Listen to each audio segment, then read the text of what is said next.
Good morning, everybody, and welcome back to another edition of Conversational Chaos. This is edition number 6, and we are back in the studio this morning with a hopefully intriguing and entertaining show for you. Good morning, Mr. Jason. How are you? Good. How are you today? Amped up, buddy. I can tell. Amped up. Not as much as yesterday. Yesterday afternoon, I was cranked up for some reason. It's like the caffeine or something. I don't know.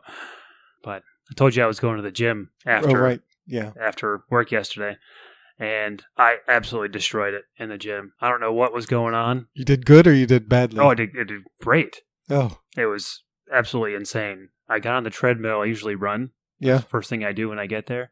And I'll run usually at least 10 minutes and try to get as far as I can.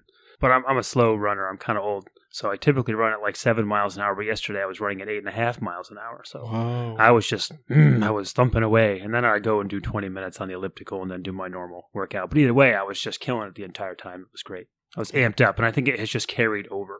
That's awesome. Yeah, awesome. So what do we got today? So in our last edition, we alluded to we had some technical difficulties. We did, yes. I think that all boils down to these marshmallows.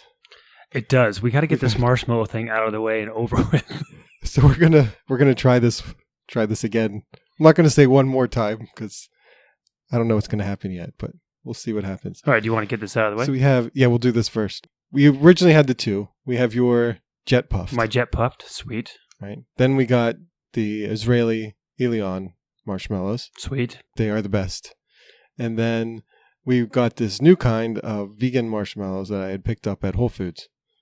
And just a quick recap, you had tried all three of them the last episode, and I had tried the new vegan ones as well, and we had some surprising results. Some very surprising results.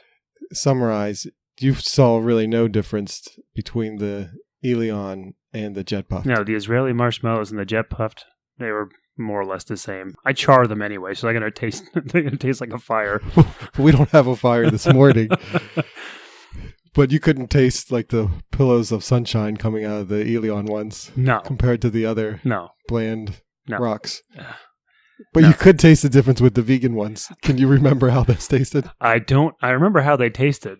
And the answer was not good. They did not taste good at all. And I don't remember the descriptor that I used that particular day. Because that was... I kind of remember. What was it? What did I say? I think it was like wet socks. Yeah, that's... You couldn't even get to the taste. It was just, the texture was just bad as soon as you put it in your mouth. Yeah. It just melted into this slop. Yeah, it melted into this nasty, I do remember now. Oh, God, it was like gym socks. Right. I think that's what I actually said. Yeah. It tasted like wet gym socks. Right. Yeah, that's about right. So those are Dandies. Yeah, the Dandie marshmallows. You can't really support those ones. All right, but since we can't have fresh perspective on those, we were going to try and have our special guest return. The Canadian's going to come back, and just to let everybody know, the Canadian is now our intern. I don't think the Canadian knows that she's our intern, but we treat her like she's an intern. Kind of told her that she is. Yeah. She's getting paid about the same amount. Yeah, which is nothing. Nothing. Yeah. Well, she's getting some marshmallows today. Yeah, she's getting paid in marshmallows, and that's what we should tell her when she comes in. So we have the jet puffed, the Elyon, and the Dandies. All right. Welcome back, Canadian. Hello. You gotta speak up. Hello. Hello. Okay. So we do have a special treat for you today. This is your payment, by the way. We've just talked about this, even though you know that we treat you like an intern. So this is your payment. We can't pay you in money, so it's going to be payment by marshmallow. Okay? Uh-huh. Uh-huh. Okay, so what we have for you today are 3 different types of marshmallows. Okay? We have jet-puffed marshmallows made by Kraft. Awesome. We have some Israeli marshmallows that are made by, Elyon? Okay, Elyon. And then we've got Dandie's marshmallows, which Jason picked up at Trader Joe's. Whole Foods. Yes, they're vegan marshmallows. Okay, so you're going to have to do a taste test, okay? I just had breakfast. That's fine. So go ahead and grab one of the jet puffed marshmallows. Okay. Is it open? We'll start with. Yes, it's open. Do I have to eat the whole thing? You don't know. You can eat half of it if you'd like, but it's a marshmallow. It's not like it's a Bavarian cream donut. It's a marshmallow. So what am I supposed to tell you when I eat it? All you have to do is eat it. Okay. Just eat it. Okay. Normal marshmallow, right? Mm-hmm. Okay. We'll let you, get that down. Okay. Then you can put the other half on that napkin if you'd like. Thank you. And yes, folks, she did not even eat a half of that marshmallow. It's probably maybe a quarter of the marshmallow, if we're lucky. Well, if you want me to do a taste test, I got to leave room. That's right, because that fifth of a marshmallow is going to really fill up your stomach. Okay, so are you ready? Mm-hmm. Okay, now go ahead and grab one of the Elyon. This one? Yep, that one. Okay. Yeah, these ones are the ones that are Israeli marshmallows that were made in Jersey, I guess. I don't. Oh, they're imported. Sorry, they're imported. Okay, now take a bite of that one. Okay. Nope, we're gonna let you get it, let you digest, get it down. Okay. I thought I was waiting. I mean, I do prefer it to the jet puffed. What did you just say? I said I do prefer it to the jet puffed. All right. I mean, maybe I would prefer the jet puffed if it were roasted or toasted. I don't know, but that's a different story. That's a different story. Now, the question is, just out of curiosity, when you make your marshmallows, do you burn them? Oh, no. Or do you toast them? Toast them. Golden. Way too much work. No, not at all. Set the darn thing on fire. Get it No. over with as quickly as possible. I have a really weird roasting technique. I use the same marshmallow. That sounds weird. How do you use the same marshmallow? So you toast it really well, and then you peel off the outer layer, and then there's still more marshmallow left. So then you roast that again, and that roasts more quickly because that's now moist. And then you just keep going until you just have a itty bitty. And yes, ladies and gentlemen, it's very strange. Okay, so there's the jet puffed and the Elyons. It is. Okay, so you've had the jet puffed and the Elyon marshmallows. You prefer the Elyon, not roasted. Okay, now you have to have one of the Dandies. I like the name the best. Okay. Oh, these are tiny. These are really tiny. And you better eat that whole thing, because if you eat half of that, that's going to be... I can eat the whole thing. You can eat the whole thing. I'm going to. What? I can't keep it straight. So... They're very small. It's hard. Actually, let's just get a big spoonful and just shove a whole bunch in there. I'll eat the whole thing this time, okay? I feel like the Dandies are a combination of these two. You're fired. Why? You didn't fire me. I don't work for you. We don't have security. Security. That would be me. I'm security. Really? So you don't notice anything about the Dandies? What am I supposed to notice? That they're tiny? No, not physically. It's how they taste. This is a taste test, not a physical look test. I told you it's at breakfast. Yeah, maybe the one I ate was moldy. Oh God, they even these feel are good. They feel terrible. Are they better today? They strangely don't taste as crappy as they did before. Taste What did they another taste like before? You want to know what my descriptor was? Uh-oh. Do I? I'll tell you. Okay. Wet gym socks. That's what they tasted I like. thought you said gin. So now we know what intern had for breakfast this morning. It's the holidays. Drinking martinis for breakfast. So what did you think, Jason? I'm not saying it tasted good, but it didn't taste. It didn't taste like a nasty gym sock. What's wrong with this one? They're disgusting. I can't taste a difference. Really? The thing is, I can't. I can't taste. Oh, Well, no. I can taste it, but it's not as bad as it was the other day. The other day when I had it, it literally tasted like a sweaty, old, bottom of the locker gym sock. Oh, the package is cute though. Doesn't matter how much tea you drink, Jason. That taste isn't going to go out of your mouth. Yeah. The Israeli ones are the best. Yay. Do you see I took another bite of it? I see that. Yes, another bite of the small marshmallow. now there's half of it left. Well, that's the jet puffed. Okay, I'll finish the Israeli. Okay. Well, thank you very much, Canadian, for indulging us for a second time and doing the marshmallow taste test with us. This is good because we couldn't do it ourselves because the last time we did it, we messed up the recording and now the initial reaction wasn't going to be there anymore. So we had to have somebody else to do it. And since you're our intern, we had to drag you in to do it. So thank you very much for coming back in and doing the marshmallow taste test today. Happy to help.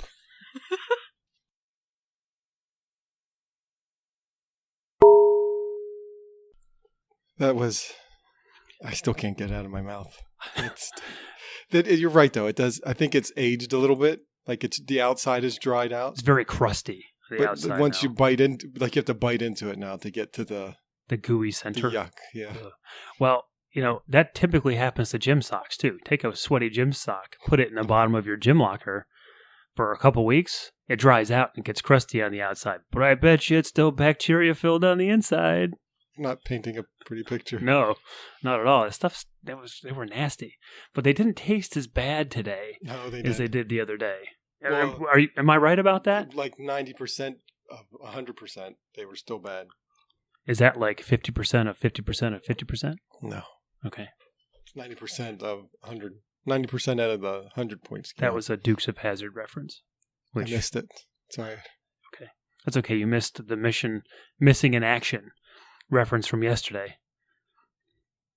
We should poll. Actually, I did. I did run a poll yesterday.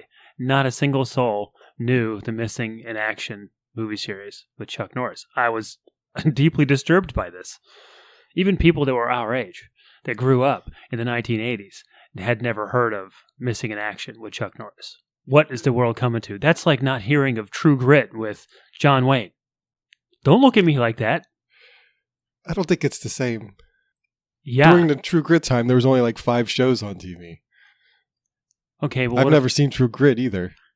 Yeah, but you know who John Wayne is. Yeah. You know who Chuck Norris is. Of course I know who Chuck Norris is. My uncle knew him. That's all I have. I don't think I've ever seen his... I'm not sure I've seen any of his movies. He had a really great one. And, Texas Ranger, I saw one of those because it was on for forever. Or Walker, Texas Ranger? Yeah. Yeah. It was a television show, though. Hour-long show. That's why I saw that one. He had a great movie that was made probably in the mid-1980s, late 1980s, called Silent Rage.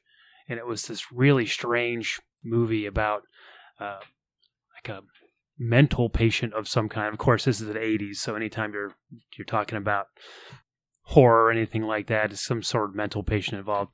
But this guy had been being used for drug experimentation, basically. And the guy kind of goes crazy, like axe murders his whole family or whatever. So the whole movie is about like Chuck Norris trying to bring this guy to justice. And it ends basically on a cliffhanger. And I expected there to be a second movie, and the second movie was never made. But it was really, really strange. But I loved that movie, Silent Rage. It was actually really, really cool. Yeah, I haven't heard of that one either. Most people haven't, I'm sure. It was kind of like it wasn't a B movie for sure, but it was not a very prolific film.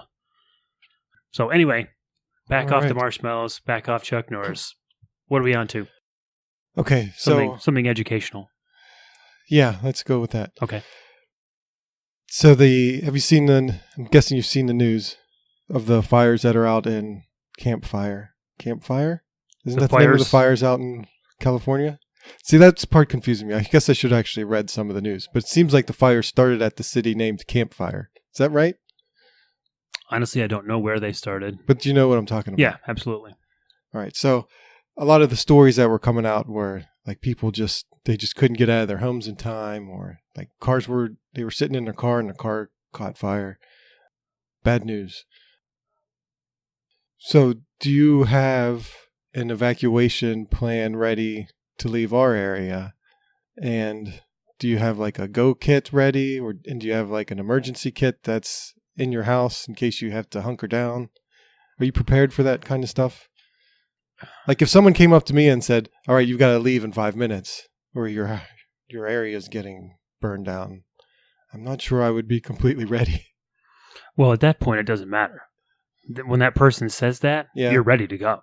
I guess, yeah. I mean, you just have to go. You literally need the clothes on your back. See, and this is part of the problem that I see, and this is really a modern society thing too. I mean, I think it's probably been prolific throughout history, but it seems like Americans certainly put way too much emphasis on their things. These things that are in my life that I own, things that are in my home or my car or my home itself or whatever, are things that define me or are part of me in some way. And those things just aren't part of you.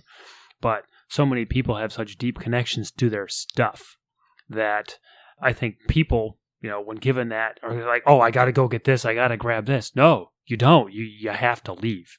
They're coming and telling you, you gotta go, you go. Yeah. So I don't have a kit of like stuff. Yeah. Like my things. I could really care less. There's nothing in my house that's not replaceable. Well, actually, that's not true. There are things in my house that are not replaceable, but those things aren't enough for me to want to be concerned about. Like I'd be more concerned about my safety and the safety of my children and my wife than I would be about, that stuff. But I do have a bug out bag. Yeah. I do keep some MREs at the house. Oh. To take with you? Or just in case you have to stay at home? Both. If I have to hunker down. And for those of you who don't know, and people don't think about this a lot, if you ever get stuck in your home for long periods of time and like water gets shut off or something, there's some sort of catastrophic event, your hot water heater is full of water. Right. It's full of most likely 50 gallons of fresh water. That'll sustain you for quite a long time. And the water in your toilet tanks. Yeah, you don't want to flush your toilet. No. Because that's like 5 gallons right down the drain. You'll run out in no time.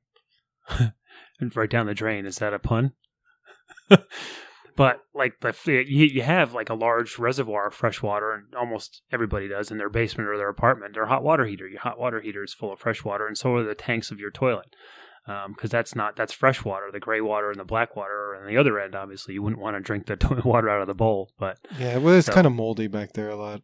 I don't know if that wouldn't be my first choice to drink.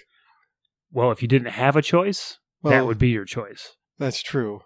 But you should always keep. We always keep some bottled water at the house. Right. We always have a few gallons of distilled water around anyway. Distilled. Yeah, for the fish tank and for like humidifiers. Put distilled water in the fish tank. Yeah. It prevents algae growth. Distilled kills everything. Mm-mm. Nope. Are you sure about that? Yep, positive. We're going to have to check. No, well, we put distilled water in the tank and the fish are still alive, so... But we condition it. We have to put stuff in the water, so we're not just pouring the water straight in there. Okay. The water has to be conditioned first. We always have at least a couple of gallons of distilled water around the house anyway. And truthfully, you can live roughly 40 days without food. You can live quite a while without ever eating. Right. You can actually live only about 4 days without drinking water. Yeah, that's important. So water is by far the most important thing to have access to in some way. So yes, I guess the answer is yes. We have an evacuation plan. Right. I'm not a prepper. I don't have like a jars and jars and jars and jars and jars.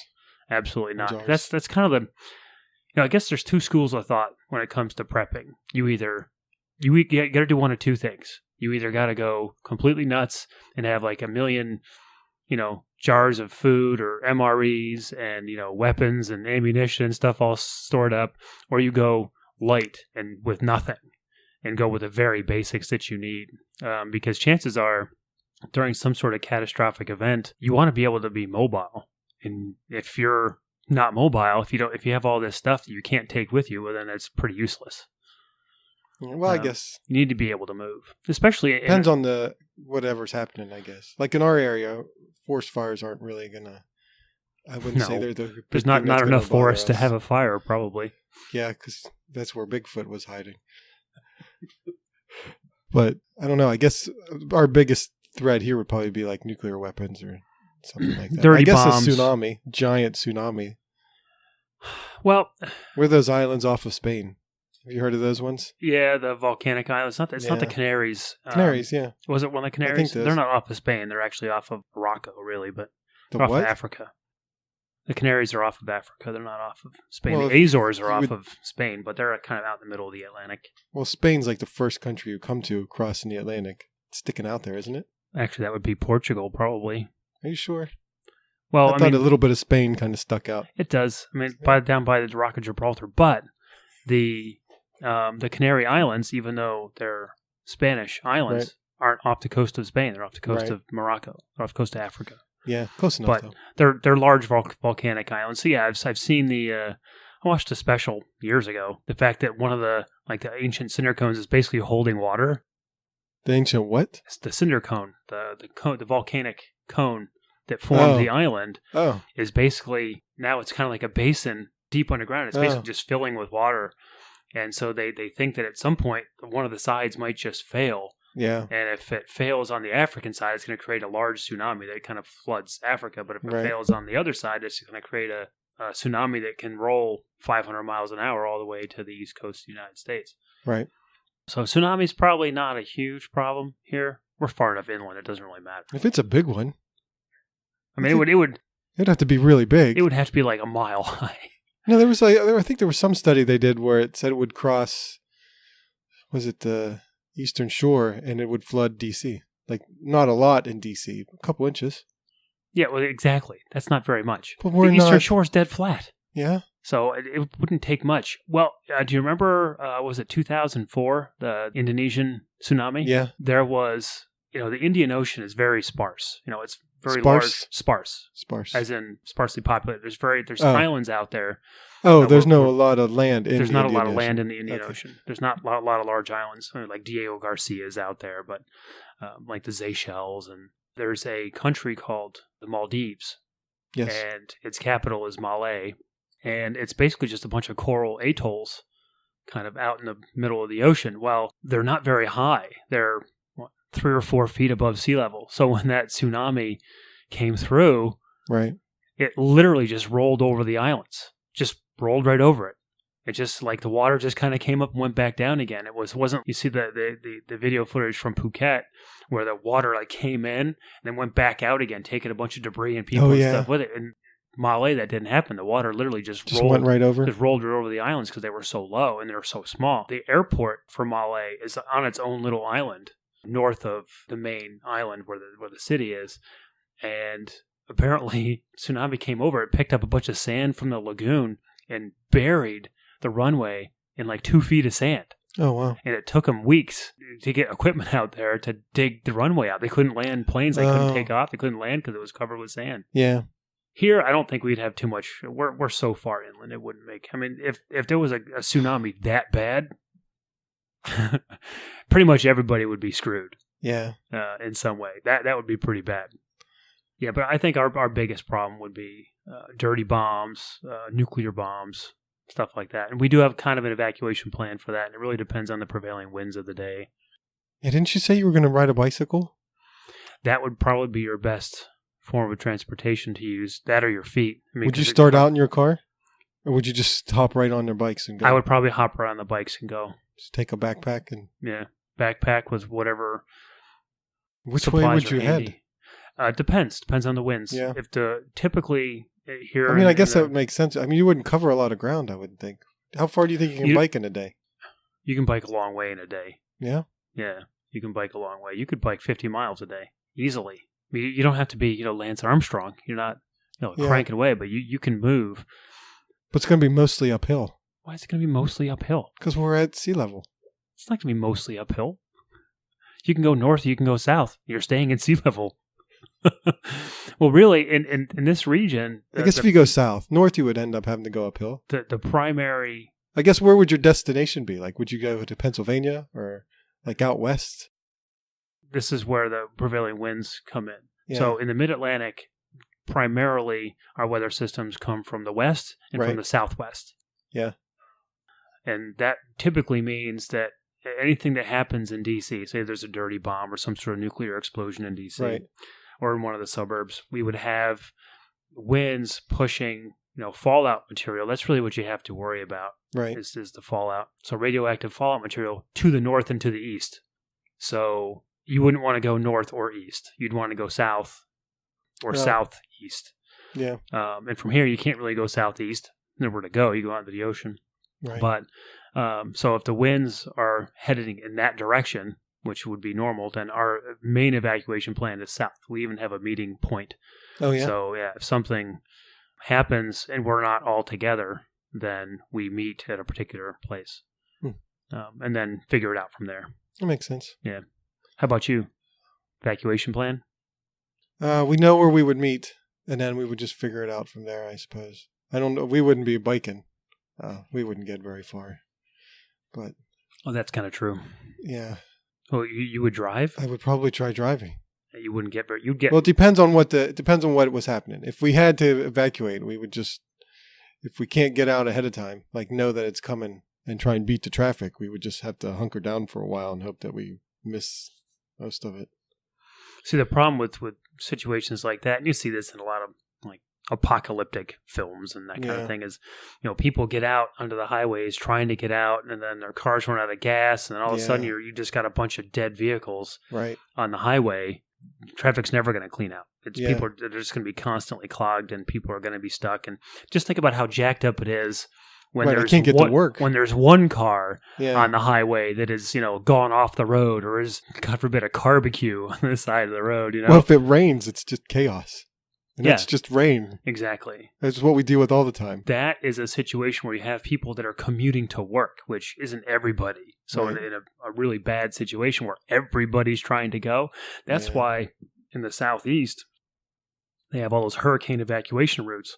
Well, they try to evacuate people in an orderly fashion, but the main roads, they will be one direction. It doesn't matter whether they have lanes going the other way. Smart. Yeah, they just have like highways. They will literally, in some instances, will shut down the on-ramps coming from the other direction. And so they just use the highway, same direction on both sides for people to get out. And that isn't even enough sometimes. So think about that. People trying to get every which way. So you're way better off either on a bicycle or on foot. Yeah. And certainly got to carry some kind of weapon with you. Knife or a bat or gun if you're a gun person. But you were telling me a neat story of when you went out hiking or something to Utah. Was it Utah? No, it was California. California, where you were talking about the underbrush and how thick it was? Yeah. No, we had gone to, my wife and I, before we had kids, we took a backpacking trip to the Lake Tahoe Basin in California. Very beautiful. If you've never been out there, it's actually a really, really interesting place to go. They had just had a few months prior to this, I don't even think it was a few months, it might have only been about 6 weeks, a series of really bad wildfires where entire thousands of acres of forest land were just burned, and all that was there in some cases was just like trunks of trees. And there were some neighborhoods that were completely destroyed. Very sad, actually. We kind of drove through some of the neighborhoods. There wasn't even like a pile of debris in the cellar hole. There was just nothing left but the foundation and like a brick chimney or something. I mean, it was just gone. One of the natural things for a forest, especially forests out west, it seems like a lot of those trees reproduce during fires. That's how their seed pods actually open under extreme heat. So it's a natural thing to happen, but because of human proliferation into those areas, obviously they don't want fires to happen because then it burns down people's homes and businesses and whatever. Right. We had gone hiking, and it was on the west side of Lake Tahoe, going down to this tourist attraction there called Vikings Home. You can't really drive to it. You have to kind of hike to it, but you can either take a short hike of like, a quarter mile or something, or you can take the long route, which is like 3 or 4 miles, which is what we did. So we were hiking down basically through the forest, just on a marked trail. And just off this marked trail, you could see the undergrowth of the forest. A lot of it's dead branches and stuff off of trees. It had to have been a foot deep. Wow, that's just deep. It was super deep. So I'm not shocked at all that there was like massive fires, because they try to do controlled burns in some cases. And from what I understand, the way that it works now is that if a forest fire starts naturally and it's not endangering a community, they tend to let it do its thing. Yeah. They try to control a little bit to keep it away from population centers, but in some cases they just can't, especially if it's really windy. And then it just blows, it can blow flames, a mile, in seconds. It can start fires further away. So But yeah, so there was just a ton of dead, dry, and it's very dry out there too. Very, very dry climate in that area. Was it like mushy to walk on?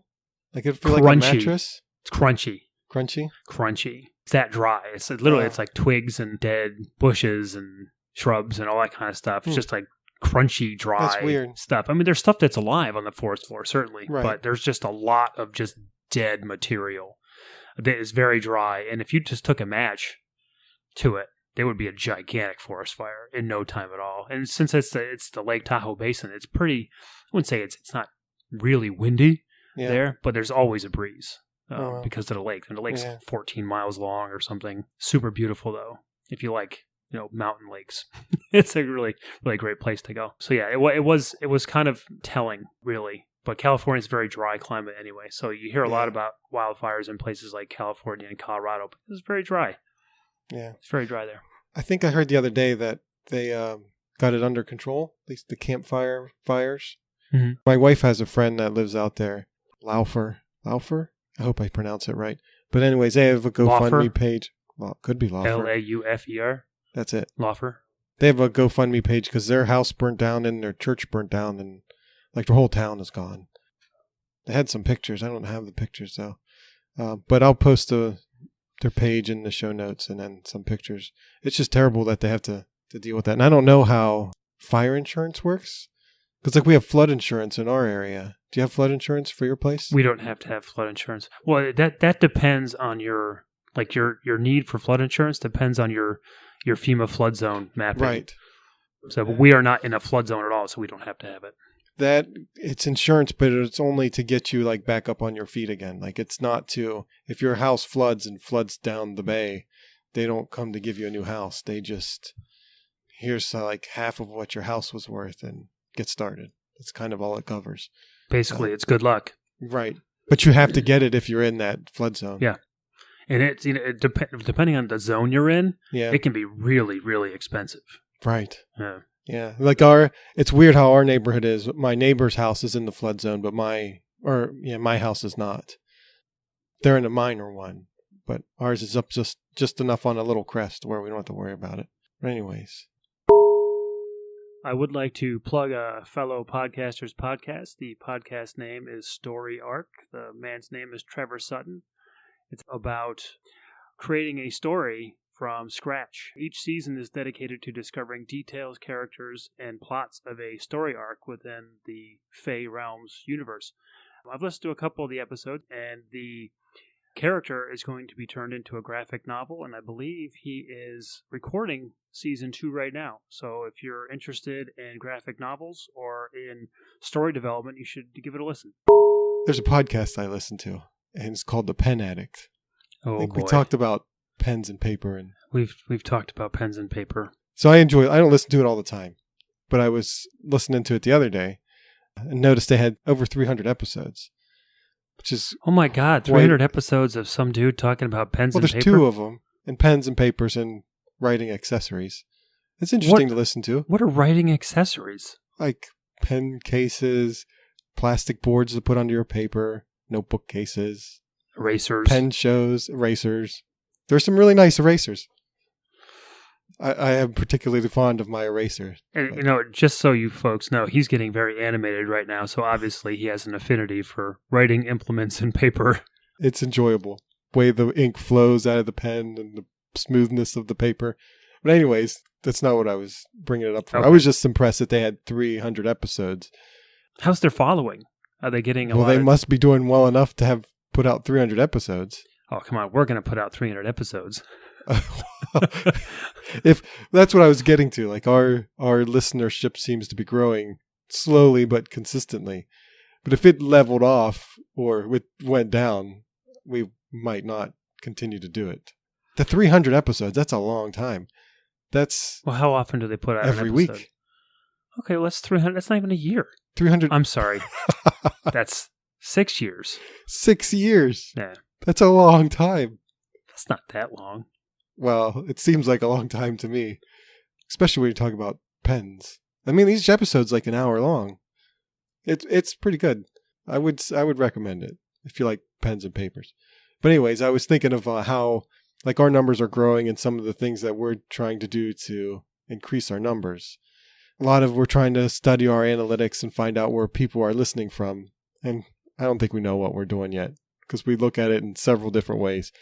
But we're curious if you're listening from west of the Mississippi or in Europe, let us know. Maybe we'll send you something if you send us an email with your address.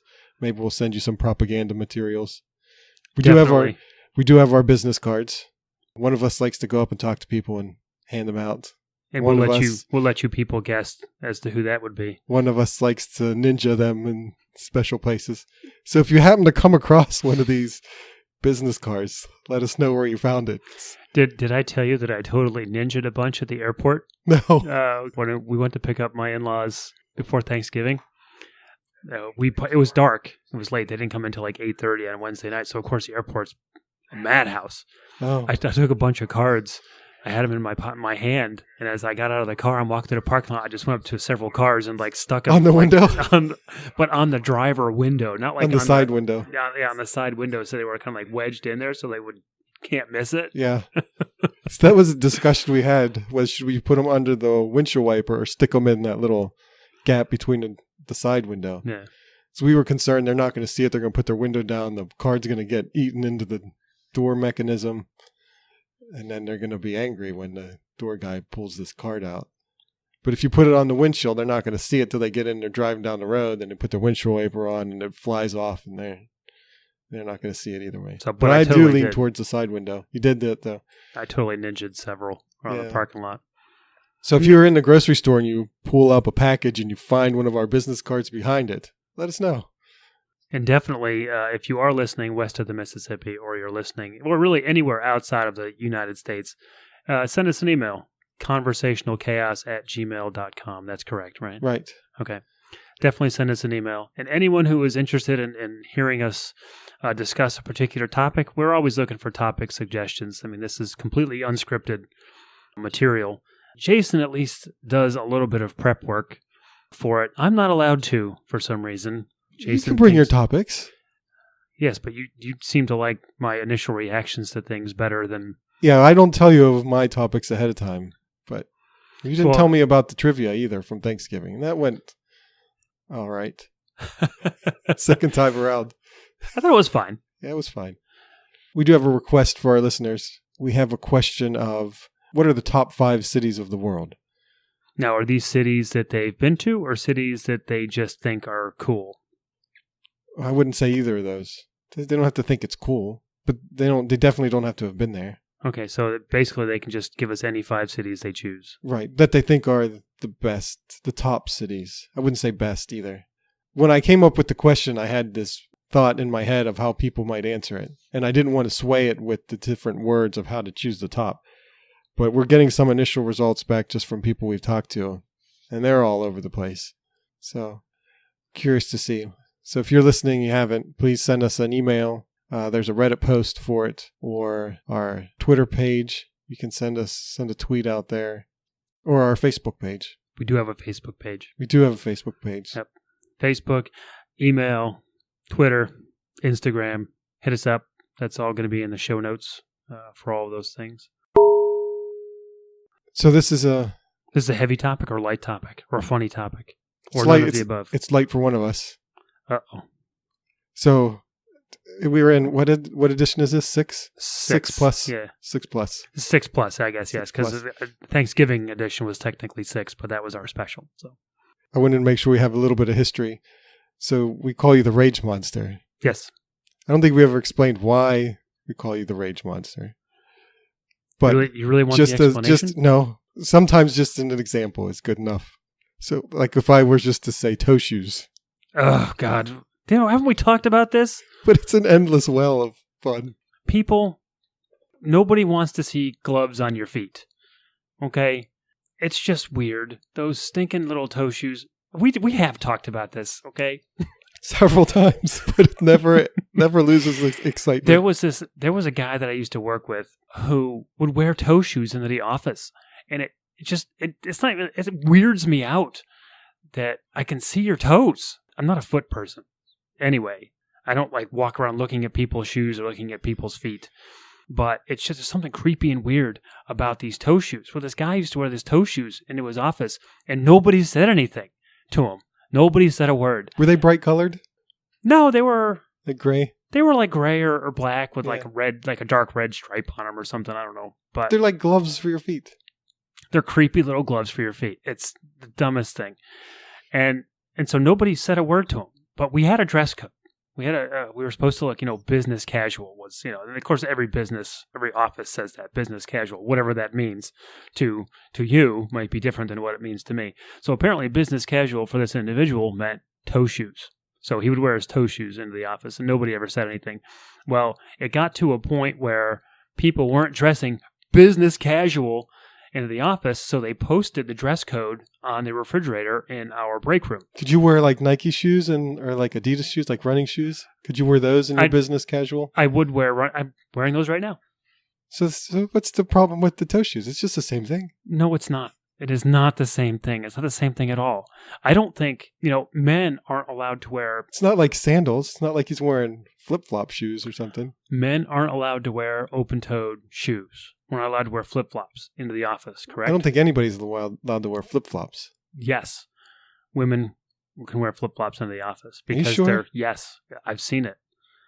And You have? Yes, and I've seen it with people who... See, if I don't think that's if we're going to have appropriate. I don't want equality to hear here... that flip-flopping down the hall when I'm trying to focus. We need... Exactly. We don't need to have that in here. But if we're going to have equality here, we can't pick and choose, okay? It's got to be equal. But it's got laces on it. A flip-flop? No, the toe shoes. Toe shoes don't have laces. Are you They're sure? literally like gloves for your feet. I mean, you just slip them on. So anyway. But they're like snug, though. Like, They're snug. if you wear dress form-fitting. loafers, there's no laces on those either. They just slip on. Yeah, but they don't look Penny like loafers creepy. or something. It's the fact that you can see your toes wiggling around. Anyway, I don't mind. If somebody's wearing flip-flops, fine. I don't really want to see your Make it sound like they're little worms sticking out. your creepy little toes. But once you put them inside something, do you remember as kids seeing those gloves that had like little characters on the backs of the fingers? Oh, yeah. Exactly. Weirds me out, man. There's something They should weird make about shoes it. like that. They Put probably a face do. on each toe. They probably do, and that's really strange. So anyway, so they posted the dress code on the refrigerator, and I was in there one day, and it was the day he happened to be wearing his toe shoes. And I was so like spun up and agitated with the fact that this guy's wearing his toe shoes and nobody said anything. I was in the break room like heating something in the microwave or something, and I see this thinner. I'm reading this dress code, and I was like, you know what? Forget it. I took a pen and I actually wrote in "no toe shoes" in big capital letters. And the funniest part about it is that everybody noticed, including this guy. That you wrote no toe shoes? That somebody did. They don't know who did it. Right. I did it, but they don't know who did it. And this guy, like the next day or something, actually says to me, "Can you believe somebody said I can't wear my toe shoes into the office?" I was like, "Really? Somebody told you that?" I was like, "Well, no, it's written on the thing in the break room." Did you explain to him why it may be inappropriate? I did. It's obscene to see your toes wiggling around. Well, it's not obscene. That makes it sound like he's walking around with his fly down or something. No, it's not obscene in that way. It's just weird. So it's wintertime now. How do you Yes. feel about, what do you use for winter gloves? Do you wear mittens? I wear mittens. Because I would think regular shoes are like mittens for your feet. No, I don't mind like gloves, like mittens and gloves for your hands. It's the same thing, isn't it? No. You see those digits wiggling around. Okay, well, let me ask you this. Yeah. You go over to somebody's house, Right? okay? Somebody invites you over for dinner. So you and your wife go over to a friend's home for dinner. And your friend, who has all of his limbs and all of his hands and fingers and toes, Yes. you are in his kitchen, Right? and this friend starts making dinner with his feet. Okay. How do you react? Well, it depends. Did he wash them first? You don't know. Like, is he sitting on a stool and he puts them under the sink and washes them and then starts chopping up You don't carrots? know. Well, then no, because I wouldn't put my hands on the floor and then start making dinner. But Dirt falls down. Did you just say dirt falls down? Right. If I walked on my hands, I would wash them first. So if he's making food with his feet, I would just hope that he washed them first. Okay, if he can cook with all 4 limbs, he's not using 4 sitting- limbs, only his feet. both feet, Both feet. what's he standing on? He's sitting on the counter, making food with his feet. This analogy is falling apart a little bit. So he's sitting like on like an island. Yes, sure. He jumps up there. I don't think that would. I think we've struck something funny with Jason this morning. I don't think the fact that he's cooking with his feet would bother me. I think I would be stunned that he's sitting on his.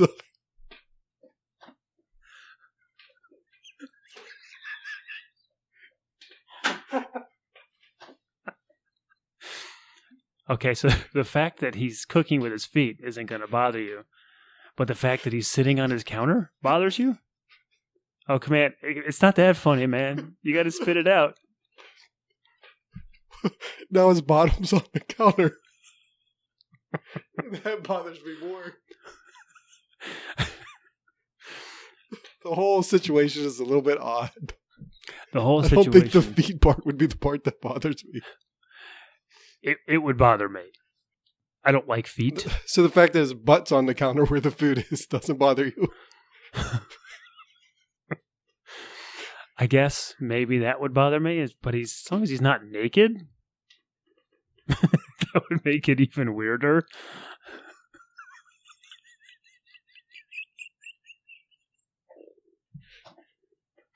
If I went over to a friend's house and he was sitting on his counter naked, cooking with his feet, I think I would just leave. Exactly. I don't think I could contain myself. I am not eating that. Yeah, I don't think that would be the problem. So let's say he's sitting on his stool. Okay, he's sitting on a stool. It's a little bit better. Well, as long as he washed him. Okay, you don't know if he washed them or not. Well, then that would be weird. What if he washed his feet? Does he walk on his hands most of the time? What if he washed his feet with his feet? That's what I would assume you would do if you're going to cook with them.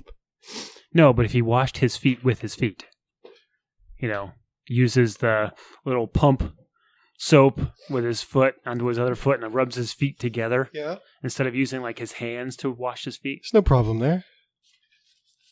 That would bother you? It would really bother me. Yeah. I'm not a foot person. Yeah.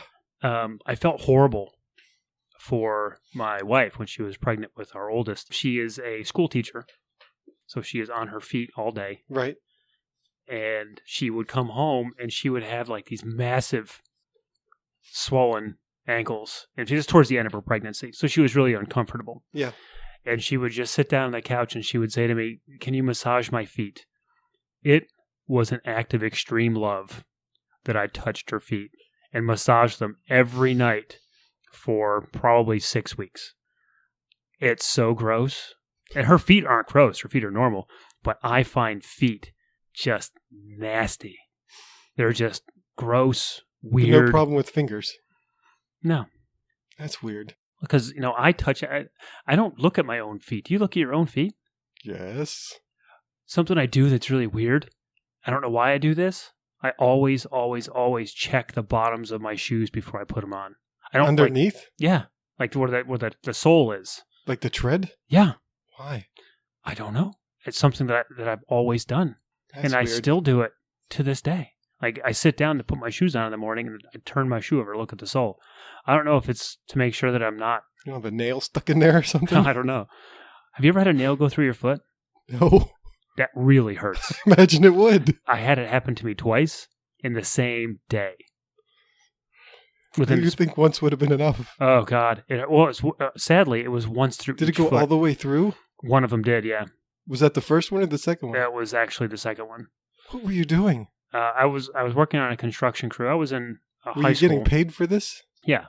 Yeah. I was in high school. I was probably a senior in high school, maybe. So I guess the summer after my senior year of high school, I was working for a contractor, which I had been doing for the last several summers anyway. We were doing some demolition on this old home, and when you do demo on a house, you usually get like a large dumpster, depending on the size of the job. But this is like a 30-yard dumpster or something. So it's huge. Looks like a shipping container almost. That's how kind of big it is. Mhm. And that was kind of outside of this house through a window that we had removed. So we were throwing all this debris out into this dumpster. And of course, it was an old lath and plaster house. I don't know if you know what that is, but before sheetrock, that's what they would use is lath and plaster. So it's like thin strips of wood that they would put on the wall that were really rough that the plaster could adhere to. So we had torn off all this lath and plaster, so you just got plaster everywhere. There's plaster dust in the air. You're wearing a mask. I had iPro on, and there's a pile of like lath, and of course there's other materials in there, whatever. And I kind of tripped over a piece of lath that was just kind of pickup sticks, basically. So it was kind of, in a way, I kind of tripped over it a little bit, sort of fell into this pile, and stepped my right foot right just under the ball of my foot, towards the heel of my foot. A 16 penny, like a framing nail, went right up through my foot, right up into my foot. And of course, it hurts. So I immediately sit down to pull this board now that's stuck to my foot out. And of course, I sat down on lath nails in this pile. So I had a couple of small like lath nails. They're like almost like tack nails, really. It's kind of small, right into my butt, which totally hurt. But it hurt a lot less than the 16 penny nail in my shoe. So I took this board out of my foot, and I remember my boss was there, and he's like, are you okay? I'm like, yeah, give me a minute. So I walked outside, sat on the porch, took my shoe off. Of course, my shoe's full of blood at this point. And I thought to myself, they're not going to do anything. I had recently had a tetanus shot, so I wasn't worried about that. So it's just, at that point, it's just the pain, right? Well, other than this gaping hole in your foot that's gushing blood everywhere. It's a nail, so it just closes. But it bled quite a bit. So I put my boot back on, went back in, and start working again. My boss makes sure I'm okay. So after about an hour or so of throwing debris out into this dumpster, it started to get really jumbled in there. Again, like pickup sticks. You want to try to make all the stuff lay in the dumpster as evenly as possible, so you don't have a lot of empty airspace. You don't want to have the dumpster going and come back several times, because it just costs money. So you want to have it in there as evenly as possible. So I'm standing on the side of this dumpster, organizing some of the stuff that we had thrown out. This isn't going to go well. No, it's not going to go well at all. I fell off the edge into the dumpster, and another nail, I don't know what the size of it was, went all the way through my boot on my left foot. So it was almost go all the way through your foot? All the way through my foot. Just poked out the top? Poked out the top of my boot. That hurt. I could imagine that it hurt does. a lot. Hurts my foot just sitting here. And I remember I had to have one of the other guys on the crew come in and pry this board off of my foot, off of my boot. Yeah. And of course the nail sucks back down through, and I climbed out, and I'm hobbled up at this point, both my feet. Yeah. I mean, they're throbbing and sore. And I remember telling my boss, I was like, I'm done for the day. I'm not gonna. Did you go to the doctor? No, What? I didn't. Why? But I wasn't far from my parents' house. Yeah. On this particular job site, it's maybe a little over a quarter mile. Yeah. So I told my boss, I'm just going to go home. So I walked back to my parents' house on my boots, that are filling with blood. Yeah. And I get back home, and I remember taking my boots off, and of course there's blood right inside, and my socks are totally wrecked. And I remember just sitting there in the living room of my house with these two holes in the bottoms of my feet, with a towel wrapped around my feet. And then my dad shows up for lunch like an hour or so later from work. He used to come home every day for lunch. And he comes in, and he's like, what happened? I explained to him what happened, and then we ended up getting like a basin with Epsom salts, and I soaked my feet literally all afternoon. But it hurt really bad. I bet. Did not wind up with any infections or anything. Yeah. But it was really, really uncomfortable. So, yeah, that kind of sucked. So, feet. Getting back to it, I hate feet. I'm not a feet person. I would much prefer people cover their feet. Just with mittens. With mittens. So in the winter, I use mittens, but I don't use mittens that have any heat redeeming qualities. I actually just use shells. They just keep the wind out. Why? Why don't you wear? If you're going to wear something, why don't you wear something that's warm? Well, it is. Since it's a shell, it keeps your body heat in. It's just like a Ziploc bag? Well, it's Gore-Tex. Yeah, basically. They're Gore-Tex shells that you would wear for like skiing or for like mountaineering or something. So they come pretty high up, like halfway up my forearm, and I can cinch them down. That's more weird. No, but it's just a shell. But so you pull them all the way up to like your elbow? No, they don't go all the way up to my elbow. Only halfway up my forearm. That's a lot. Do you have to like tie them off? You can, yeah. They just have like a Why don't you cinch just wear gloves? I don't know. I don't even own a pair of gloves, I don't think. So I've used mittens forever. I was a skier growing up, so most of my stuff was ski related, and that's just kind of what I like wearing. What about when you're at the beach? People don't wear shoes at all. Does that bother you? I know, but I bury my toes in the sand. But what if some guy was using toe shoes at the beach? That just draws attention to your weird feet, man. You got to keep the toe shoes at home. Keep them in, people who wear toe shoes to the gym, what is wrong with you? What gives you extra spring when you're running? You get that extra spring of using your toes. One of these makes you have strong feet. Rock climbers, they should wear toe shoes.